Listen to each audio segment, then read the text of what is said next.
macam satu NGO tu, dia cakap macam pakai tudung tu macam budaya orang lama. Lepas tu dia cakap macam dia tak boleh terima sebab dia punya nenek, mak semua tak pakai tudung. Dia kata dia tak boleh terima yang mak dengan nenek dia tu masuk neraka sebab tak pakai tudung. So tapi macam mana orang macam tu kalau dia mengeluarkan pendapat ni? Kejap NGO tu kata apa? Dia macam kata yang bertudung ni budaya, bukannya Kerana dia cakap benda tu kerana dia tak boleh terima apa? Lepas tu dia cakap lah, I cannot accept bila orang akan cakap mak dia dengan nenek dia masuk neraka sebab mereka tak pakai tudung. Ini soalan tu sampai pada semua kan? Saya tak ulang lah. Ini sebenarnya satu masalah. Masalah yang ada kat Malaysia secara umum lah, secara umum. Kadang-kadang kenyataan yang dikeluarkan oleh orang yang ada agama ni, orang yang belajar agama lah kan, dia keluarkan kenyataan yang tak tepat. Tak tepat. Okay? Tak pakai tudung takkan cium bau syurga. Ya ke? Macam tu ke?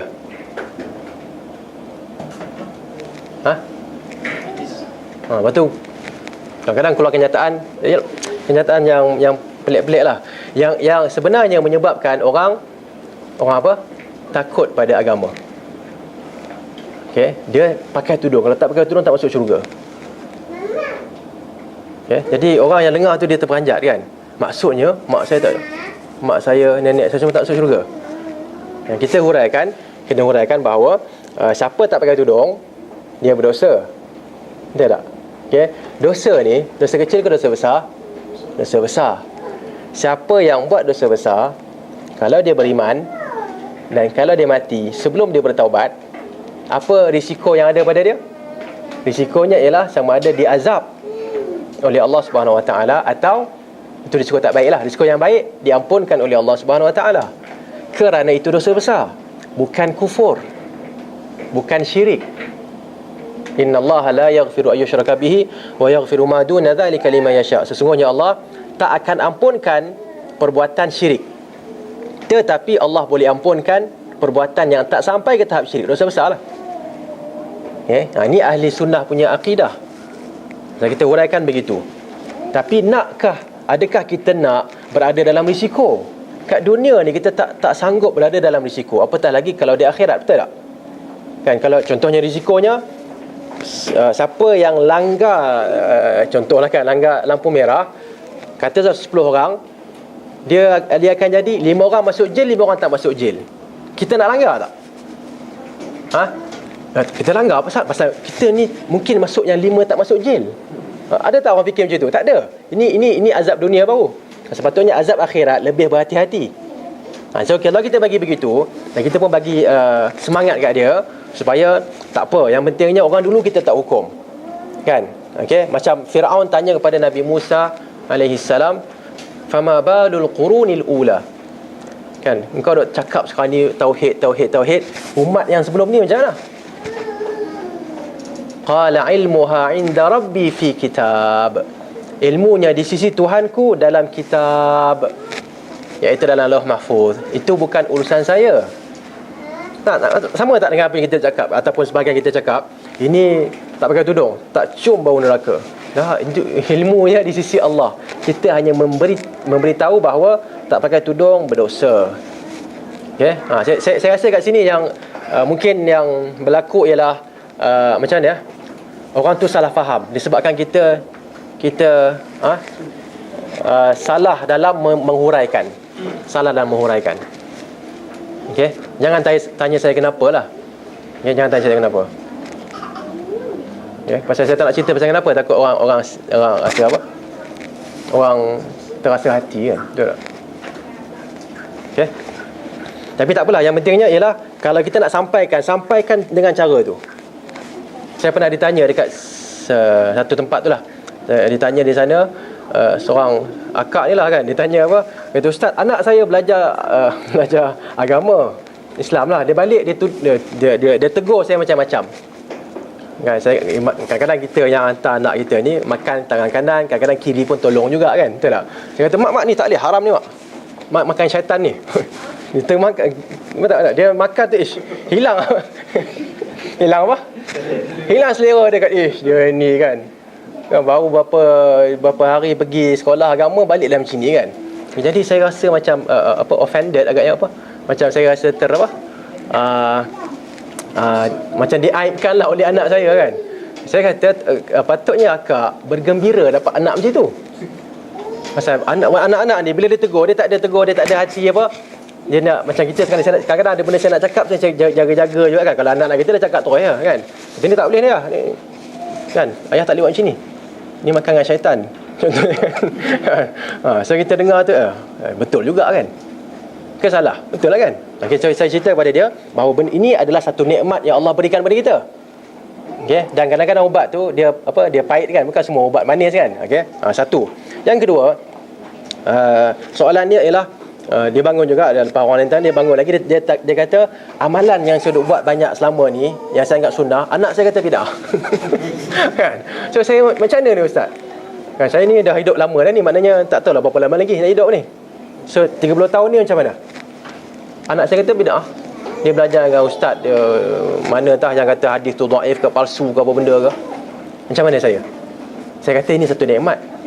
Cuma ini ujian. Bila sampai pada puan, maka puan ada dua cara. Pertama, puan tolak benda tu. Puan tahu dah benda tu betul, apa yang dia cakap, anak puan tu cakap, tapi puan tolak juga.